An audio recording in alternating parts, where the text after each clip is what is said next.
Hi, everyone. Welcome to our editorial spotlight event, Forging Authentic Connections in the Tech-Driven Marketing Landscape, presented by Insider and CMO Insider.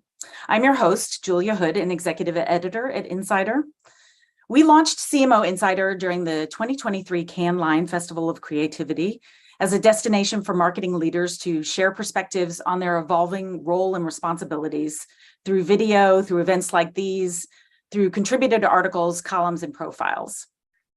In my role at Insider, working on CMO Insider, I talk to a lot of marketers. Almost without exception, they tell me two things. There's never been a better time to be a CMO, and it's never been tougher to be a CMO. The common denominator between those two seemingly contradictory views is digital innovation. The opportunities that digital innovation provides to harness insights and connect with customers across channels, and the pressure that comes from higher expectations, budget pressure, and talent needs. Our conversation today delves into one of the topics we've heard a lot about from CMOs, forging authentic connections with customers, especially in the B2B space. What does technology innovation actually enable? And where should marketers who are resource-strapped turn to focus their efforts and get the greatest return for that investment? We'd love for you to join the conversation on social media by using the hashtag CMO Insider and hashtag Insider Events. You can also submit questions for our panelists through the Q&A widget on the event site. And we really want your feedback. So in the resource section, you'll see a link to the survey. You can take it at any time during or just after the event. Now it's my great pleasure to introduce my guests. I'll be speaking to Michelle Taite, Intuit Mailchimp Global Chief Marketing Officer, and Siddharth Taparia, JLL Global Chief Marketing Officer.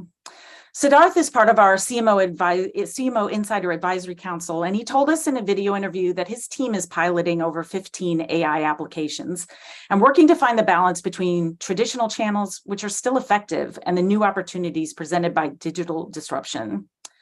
And Intuit Mailchimp, in partnership with Forrester, released a survey earlier this year that found that 88% of marketers say their customer expectations are at an all-time high, but many also said that they lack the bandwidth to scale. So we have a lot to talk about. Welcome, Michelle and Siddharth. It's wonderful to have you. Thanks for having us. Thank you. Thank you. So I'd like to start with 3 lightning round questions just to get your perspectives on what's the nature of the world today. What's the state of play? So can you tell me, first of all, you're both CMOs in a very active and dynamic place. What is the best part of your job right now? Michelle, would you start? Yeah, I think it's the variety to which we need to play. So you mentioned we need to do a lot more with a lot less. And so we need to really think through how we utilize data, how we get the best out of our teams, and how we innovate. And that together is sort of what makes it interesting. By you, Siddharth. I think marketing is a discipline that's probably changed the most in the last decade and has had the most amount of innovation that has taken place of any other function within a company. And so we have so much opportunity that's available to us, but at the same time, there's so much innovation and disruption that's happening at the same time that it's a very dynamic time to be in marketing. And that creates a lot of excitement for marketeers everywhere because the opportunity that presents itself with all this innovation that's coming through. So marketing has a lot of jargon and terminology. What do you mean when you're talking for your brand about authentic connection? What does it really mean for you? Let's start with you, Siddharth, this time. Well, so, just for people who might not know what JLL is, we're a commercial real estate company. We're a Fortune 200 publicly traded company. We do business in 80 countries, and we help our clients buy, build, occupy, manage, invest in all types of commercial real estate. When we think about sort of building an authentic connection, for us, really, it is about building that trust with our clients. It's about getting mind share. We know that people right now are bombarded with every single channel that they get on is saturated, right? Whether it's email, whether it's social media, whether it's LinkedIn, whether it's Instagram, Facebook. And how do you sort of generate the best return on time invested to build that authentic connection with your clients, I think becomes a really important problem for marketing professionals everywhere to solve for. And so for us, it's about building trust. It's about sort of being there for clients, regardless of how the market is doing. And it is about providing them things that are valuable without focusing on sort of the transaction or the revenue that will come from it. Because our belief is that if we do the right thing, our clients will come back and work with us all the time. And we don't have to worry about sort of being transactional. We can play the longer game, if you will. So that's what we focus on in terms of building an authentic connection with clients. Thank you. Michelle, what does it mean for you and your clients? Yeah, for us, as a B2B company, we often think about boring to boring, wanting to go to breakthrough and brilliant. And for us, connection, we often think about marketing as the art and science of connection on our team. And we often think about being a little more like psychologists in how we see the world than salespeople, even though my team will always say that the best salespeople are also schmoozers. So there's connection there too. But the three pillars that we found to be common around authentic or lasting connections that we've made as a brand lean into these three concepts. One is soulful subjectivity. So this idea that we as individuals, we have one of two options when we face the world, and really any interaction is one of these two. One is tribe to tribe. It's we're trying to just transact, right? So it's a gift to get. And so we're civil and we exchange resources, but we don't necessarily have a shared identity. And then there's a tribe to tribe where we are actually acting as a collective. And that's where we try to understand each other and we value each other's values or aspirations. And we want to be more together than just transact. And so leaning into your subjectivity, leaning into character, leaning into your point of difference, and then having the other side sort of lean into the same allows for that meaningful connection. The second piece is what we would think about as sincere personalization. It's about knowing the other side and not only creating that trust that you've now created through subjectivity where somebody has decided to join your collective, right? But actually give them more added value through thinking about what they truly need, whether that's inspiration or motivation or the right tools at the right time. And then the last is shared courage. So if you think about courage as this, the intersection of fear and confidence, right? When someone takes an act of courage, it's about taking one step further than they're comfortable taking. And then when someone on the other end sees that and sort of interacts with that, that's when meaningful connections happen. And research would suggest that courage is very contagious. And so when that happens again, and the three of those pillars connect, that's when we see a lot of the connections happen with our brand. And so just what does that look like for us? It looks like being yellow in a very big sea of blues and greens in B2B.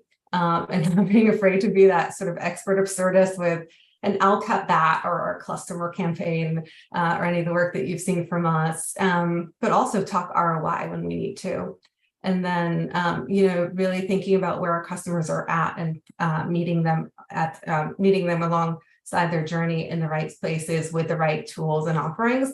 And then ultimately having the courage to, show up in a very, I would say, disruptive way at an out of home at a competitive conference or with Bloom season or some of the content that we've put into the hands of communities to create for us rather than where we've given these communities, I would say, access and democratize access to different audiences that they wouldn't have seen or wouldn't have been able to access before. So those three combined sort of create the trust, add the value, and then create the communities around.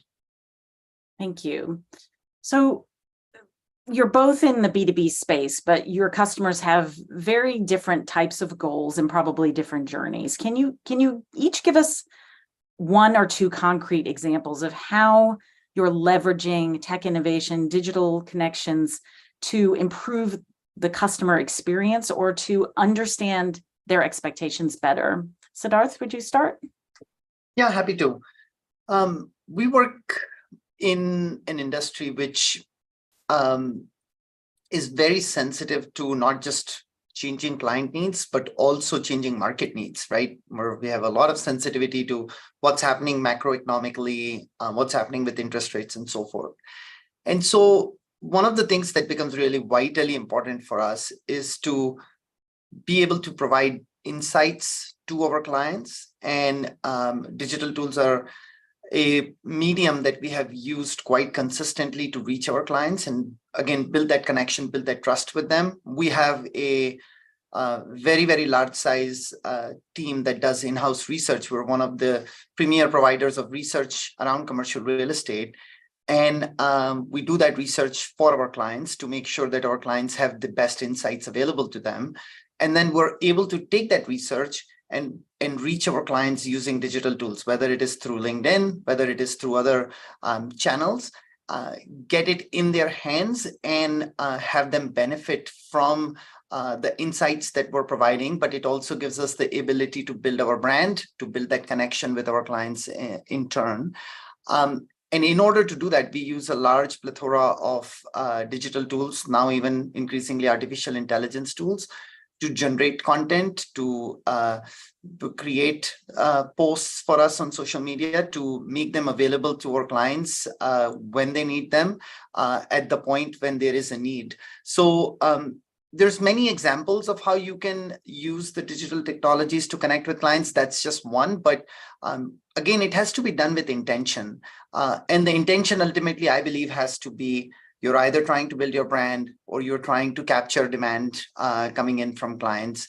Those are typically those two things are typically what most marketeers are trying to achieve. And digital tools are a medium for doing that. Intention and delivering them value, delivering them an insight or a value. Michelle, tell me about your perspectives on that. How does Mailchimp? I would agree with Siddharth. We market to marketers. They're very skeptical, as we would be. And we see that they care about two things. On the business side, they really care about business results. They care about more customers and more revenue and ROI. And and in their spare time, they care about creativity and sort of the creative process. So if we think about that first part, with our products, what we're trying to do is not create another thing for them to learn, not create another process by which they need to educate themselves with all the tools that they have access to. Because the one thing we know from talking to them and some of the Forrester work that we've done is their number one need is to scale and have more resources, but they're doing more with less. And so what we're trying to do is actually build in the digital expertise and through AI, the acceleration of their work. So let me sort of click down to how we do that. As we think about what we as marketers have had to do for the last forever, I guess, is we've had to focus. We've had to focus on targets, because only by focusing can you create a very set of assets for the specific journey and sort of talk to your customers in a very personalized way. But now with AI, and specifically on Mailchimp, we're able to not only expand your ability to talk to your targets, but actually expand your ability to personalize at scale and have really meaningful conversations and connections with all of your customers across all of their journeys in multiple ways that are just specified or personalized to their needs and their actions. And so when you personalize off of behavioral data in real time and have a conversation or an interaction with a customer, that's when you're most likely to not only convert, but actually engage and retain and cross-sell. And I think that's where we see lifecycle, if you like, lifecycle marketing taking on, especially in this environment, while our customers don't necessarily have to do more, but it's also just built into their tools already. So, and speaking to that personalization aspect, so that's something that technology can enable at scale, so that you're talking about improving the quality of the relationships, not merely reaching more customers. It's both, right? You can reach more of your customers at scale with personalized messaging, but it's also about like what type of messaging and how personalized can you be? Our survey suggests that customers want to engage with brands. The number one tool they want to engage with brands on, our communication tool, is email. but 9 out of 10 people don't read all their emails. I certainly don't, right? However, they're 70% more likely to buy from a brand that personalizes to them. And we think about marketing, we talk about this a lot at Intuit, we talk about velocity. And what velocity means to marketers, velocity is speed times direction, right? And if you think about speed and acceleration, that's essentially what AI enables you to do. We can create auto-generated content. We can think about all of the different touch points across a journey. But that direction is where marketers want to spend their time. And so think about it as, let the AI handle your what while your teams handle the why. Mm-hmm. Siddharth, JLL is not thought of in the sense of being a technology company. And I know that your background is from technology companies. Does the marketing relationship with the customer and the tech innovation that comes with that, does it enable or unlock opportunities for the company or companies in general to adopt new technology innovation overall? Can marketing lead innovation, in other words? Absolutely. I think marketing is already leading innovation in a variety of different ways, whether it is on the side of customer experience or whether it is having better reach, better insights, better understanding of customers, or whether it is around enabling other teams, sales teams, and so forth, to be able to go out and have better understanding of customers when they engage in a buying cycle with clients. So 100%, I think marketing can be and should be, in my view, an innovator for any company. Technology is a big part of it. Technology is not all of it. There is innovation that happens that's not necessarily about a new tool or about a new piece of new wave of technology like artificial intelligence.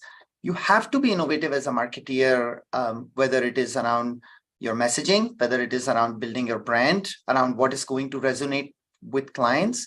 Technology is going to make it easier to engage with them, simpler, hopefully, and faster to get to them and be more targeted, be more personalized, as Michelle was saying. But the core responsibility of having an innovative story, that sort of age-old art of storytelling, still lies with people in marketing. How are you telling the story of your company? Is it a meaningful, impactful story? Does it have a purpose in it? Does it help you showcase a brand that is truly differentiated? All of those things are things that core basics of marketing that marketeers still have to do. And in order for marketing to be innovative, it has to be this combination of still practicing the old school art of marketing really well, of being able to be creative in constructing a message and thinking about the value proposition of your brand and so forth.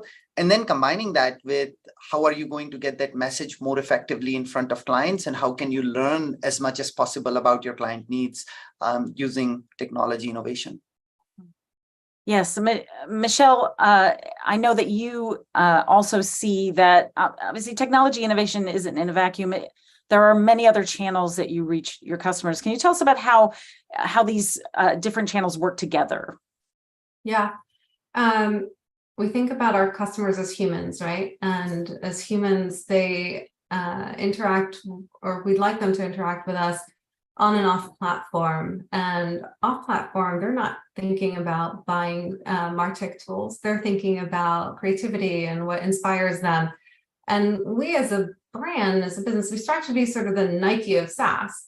And so we want to meet them with lifestyle experiences that provide added value and delight and surprise. So we think about creating education and inspiration, and that can be online and with the likes of our Mailchimp Presents and studios work, with podcasts, with different papers and case studies. But we also actually meet them in real life, which I know is sort of very different from a lot of what brands are moving towards lately. A recent example is an exhibit that we just launched and finalized at the London Design Museum. And you would ask yourself, why would you launch an exhibit at a museum in London? Well, we recognize that our marketers often look for inspiration about creativity, and they often go to the exhibits in London, especially as that is one of our core markets, on their weekends. And so we said, well, why wouldn't we create an exhibit around the cultural relevance of email? And that has been a really exciting piece of work for us. And when you think about it, it just feels like something that is in real life and you sort of go in and go out. But the way that our brand acts outside of digital are designed, they're designed to capture first-party data. And so we create experiences, whether it's at the London Design Museum or near Fashion Week, or where we pop up as a brand that is truly a thought leader in creativity. And also in MarTech, we pop up with experiences that allow us to interact with our customers and then our prospects, and then also nurture them regardless of where they are in their process. And as we get to know them, we try to create a journey that compounds in value for them, and that compounds in data for us so that we can service them better. Thank you. So all of these channels and the broadening scope and the broadening opportunities puts a lot of pressure on your teams. Can you each tell me about developing your team skills, about the challenges you have with having the right skill set in place, and making sure that you're covered on everything from creativity through to the most sort of data-centric kind of functionality within the marketing world? Siddharth, can you start? Yeah, I think we you said it absolutely right, which is all of this technology, all of this innovation puts an incredible amount of pressure in terms of keeping your marketing professionals up to date in terms of skill set. And the interesting thing about marketing innovation is that you still need the skill sets of yesterday while you acquire skill sets of tomorrow. It's not like you don't need the skill sets of yesterday. They're still as relevant. If you have people in marketing who cannot create great quality content, or who cannot create good quality messages or other things, then they're not going to be able to bridge that with the use of technology. Surely AI can do a few things for you. It can write first drafts for you, but you still need to have that balance of creativity and data and science of marketing that is needed. So we have been on this mission of investing a lot in our employee base in marketing by providing them access to trainings, providing them access to opportunities, also giving them ability to have sort of map out clearer career paths, because sometimes training is not an end goal by itself, but you have to be clear about what you are training people for and what that is going to mean for them in their careers, why they should sort of invest their personal time, because oftentimes, you're working through your day and then, you're learning in your own time, and why it is important for them to create space during their day to invest in themselves as well. So it is a big focus for us to make sure that our skill sets stay up to date in this very fast changing discipline. And so we've built a very robust program around our people strategy, which is very comprehensive, thinking about the skill sets of tomorrow, but also keeping people up to date on skills that are needed every single day. And it's really just like, how do you bring the skills when you are really navigating this trifecta of, you have a changing sort of client needs, you have changing market conditions, and then change in market discipline that's happening all at the same time. And how do you make sure that people have the right skills to navigate that? And that's what we've been working towards. Thank you. Michelle, how about your team? Yeah, very similar. And I would add a few things. One is when we hire and when we promote, we're really looking for two additional values, which are curiosity and humility, because we believe that they sort of turbocharge each other. When people have humility and they recognize that they don't know everything and everything is changing around them, and they're curious to learn, that's when we see the potential, and we see people really trying and experimenting and pulling different teams together. And and we're learning a lot by doing these days. I'm sure you are too, Siddharth. It's really hard to just keep people, in courses and classes. Things are moving much faster than that.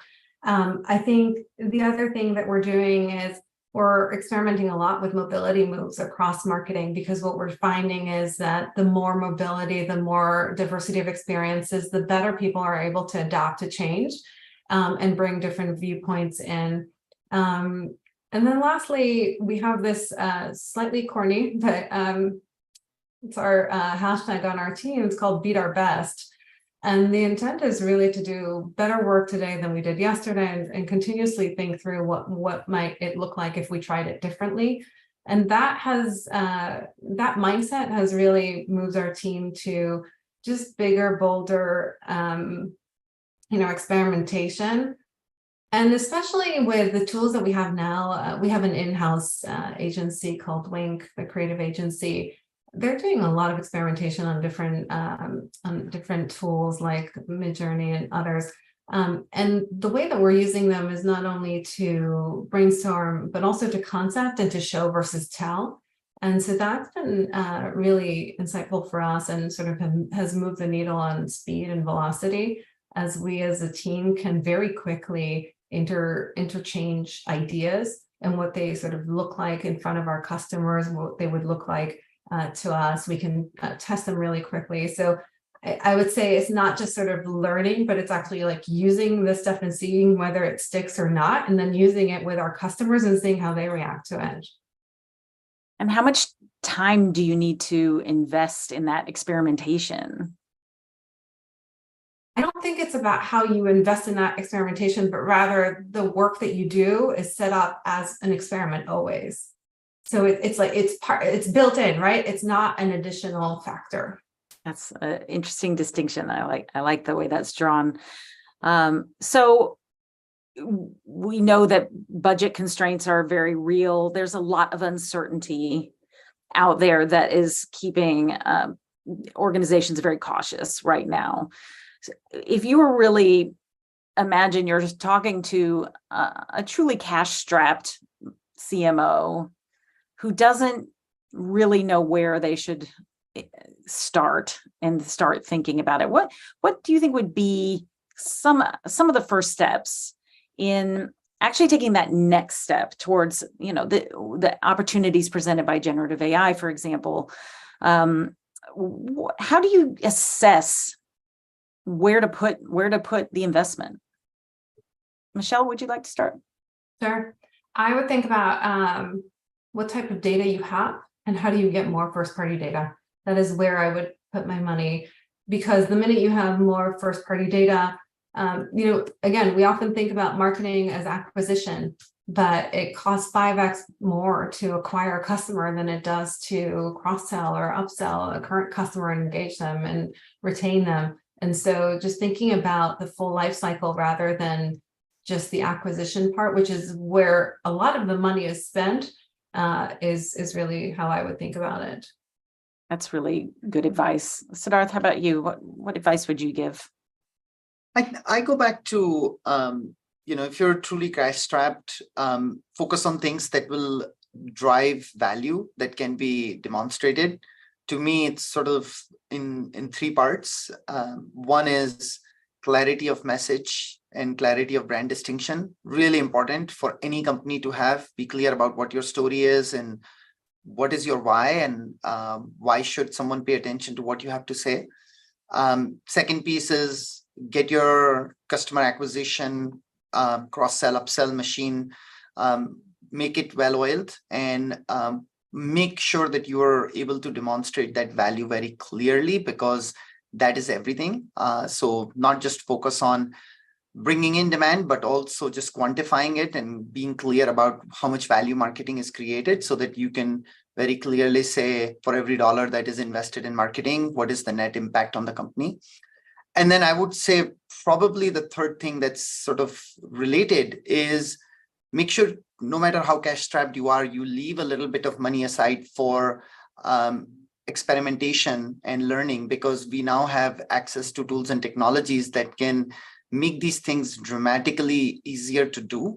And so always keeping some budget aside for being able to experiment, learn, and make things better is very important in my view. Great, thank you. We do have a couple. Thing. Oh, please. I think that we as marketers often think about demonstrating where our brand is and our character and our values through paid media or assets or our website. But in these times, I think it's also really important for us to play a crucial role within product and ensure that within product, you're experiencing the brand as much as you are externally, right? I'll give you an example. On Mailchimp, we launched what you would think of as kind of a berserk idea of a game called Dumpling Delivery. It is a game, you can look it up. It is a game where you golf with your mouse. You golf with dumplings, and it takes a few seconds. But the experience was actually not just a game that was put online, but actually a game that was served up to our customers after they went through and completed the creation of a complex campaign on Mailchimp. And the intent was, we knew the insight was, marketers don't stop for a minute, but they're tired and they need a little bit of a breather to get inspired, to remotivate, right? But they don't give themselves permission. So what if we actually served it up to them as sort of a moment of comic/mental relief? And so those are brand moments, and then that plays into our expert absurdist type of nature. Those were brand moments where your brand can come to life in a very meaningful way. It doesn't cost money other than the creation, obviously, but that we often don't think about, but they are delightful. They are what drives retention. They are what drives engagement. And they oftentimes make the difference between a brand where you really want to stick to versus just another commodity. So I would think about how you bring your marketing into your product rather than just sort of support it externally. Thank you. We do have a couple of questions here from the audience. First is for both of you, I think especially you, Michelle, from the personalization, how do you avoid being creepy or seeming creepy? Is there a boundary? This is specifically from the question. Is there a boundary or guardrail when it comes to the best level of personalization? I think that when you personalize well, it is delightful and adds value. I'll give you an example that I experienced recently. I was on Airbnb and I was looking for a weekend escape by the shore. And I stumbled upon this house that had a piano with a view. And I play piano, but Airbnb doesn't know that about me. But I just spent a lot of time, I guess, on this one image going back and forth. The next time, and we didn't book it, the next time I went into Airbnb, there were a bunch of homes with the best piano views on Airbnb that were shared with me. And I thought that was just a really delightful moment where they got me and we connected, right? And it wasn't creepy. It was really added value and super delightful. So it's really about, like, how do you personalize based off of that, behavioral, of those behavioral triggers, but in a way that is insightful, a way that adds value. And by the way, like, putting your name on everything is not personalization, right? So no, that was long ago. And Siddharth, so does personalization come into it for you as well with JLL, and what ways do you show up and try and develop that personalized view? Yeah, I mean, absolutely does. And I think for us, we work with fewer clients, I'm guessing, than Mailchimp, but much larger clients, because we're working mostly with large companies. And so for us, personalization is all about having a very, very strong understanding of what clients are ultimately looking for and showing up with those insights incorporated when we are in for a pitch or when we are presenting a proposal. It's, can you actually incorporate everything that clients have been looking for and show up something that's much more insightful than it would otherwise be. And I think on the creepy part, I'm with Michelle, which is you have to sort of respect the consent very much. And I think, at least in the US, people don't mind that there is data being used, their data being used to give them an experience. I think that's the assumption that everybody has now made, that, if you clicked on 3 things, then the 4th thing will start to reflect the first 3 things that you clicked on. But I think people also still want there to be respect. If I didn't sign up for an email, don't email me. If I didn't ask for you to use certain data that I didn't explicitly provide for consent, I think it's even more in Europe and other parts of the world. So I think it's finding that fine balance between respecting data privacy and providing a better experience. And your customers will tell you, right? You'll get unsubscribes. You'll very quickly see them sort of bounce from your website or from whatever asset it is. So the data's there. Almost when you don't read my mind, I'm going to unsubscribe sometimes, I feel like these days. There's one more question here that I think is a good one to end on. So with generative AI in particular, initially there was some angst and concern about its supplanting sort of some of the storytelling, some of those content creation aspects of the marketer role. Can you each give an example of a way that generative AI, either in a testing or an experimentation phase or an actual implementation, has made the lives of your team maybe slightly easier or better? Siddharth, you want to start? Or yeah, and I'll make a general point about AI before I answer that question, which is AI is here to stay. So the only thing we can do is to embrace it. It's not something that anybody should try and hide from. It's not going to be successful anyway, so I think it's not worth the attempt. Is it going to change marketing? Absolutely. Is it going to be useful? Absolutely, 100%. I think it's going to be useful.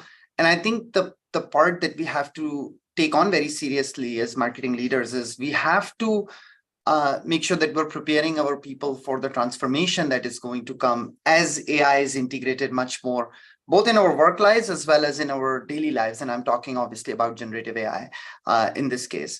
And so as we have sort of looked at artificial intelligence, we are now, like I said to you, we're now experimenting with over a dozen tools.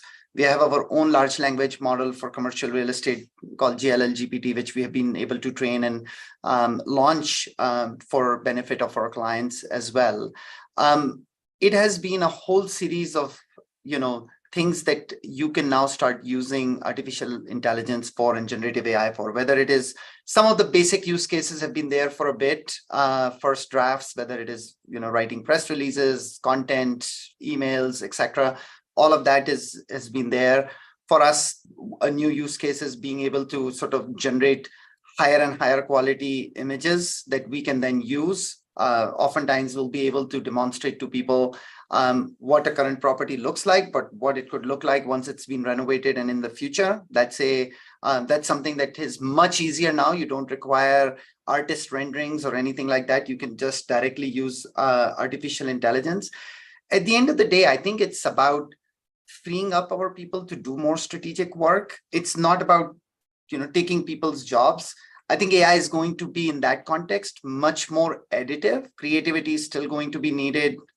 Being able to differentiate good from bad is still going to be needed by all marketeers. And so, yeah, I think people should use it for their benefit. The technology is there to be more productive. We're using it with all of our agencies, and we're saying to them, we've given an ultimatum to all of our agencies that we expect to see benefits of artificial intelligence passed back to us as clients, because we know that work can now be done faster. A campaign, five first ideas of a campaign can be generated using artificial intelligence. You don't need to have people sit down and create those. And so we shouldn't be paying for those kind of hours. So from a marketing perspective, purely from a marketing perspective, there's a huge cost benefit and a speed benefit that is there for us. And oftentimes it's not in the final end product, but it's in that initial ideation phase so far, in writing that first draft and creating that first campaign idea and generating that first email. And then you need well-trained people who can then make those better, who can take it to the next level. Thank you. Michelle, how about you? Is helping your team? Oh, for sure.